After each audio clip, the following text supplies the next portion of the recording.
আসসালামু আলাইকুম রহমতুল্লাহি ওয়া বারাকাতুহু। আজকে আমরা কথাটা শুনুন আর কমেন্ট করতেন কেমন হয়েছে। তাহলে শুরু করি।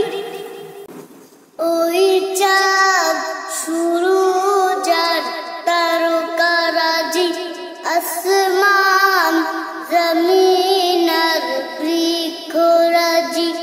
ওই চাঁদ শুরু যার তারকারাজি, আসমান জমিন আর বৃক্ষরাজি।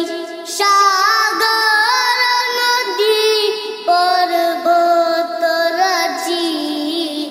সৃজিয়ে তুমি সব তোমারই তো দান। ও গো রহিম রহমান, তুমি মহামহিয়ান। ও গো রহিম রহমান, তুমি মহামহিয়ান। কাছে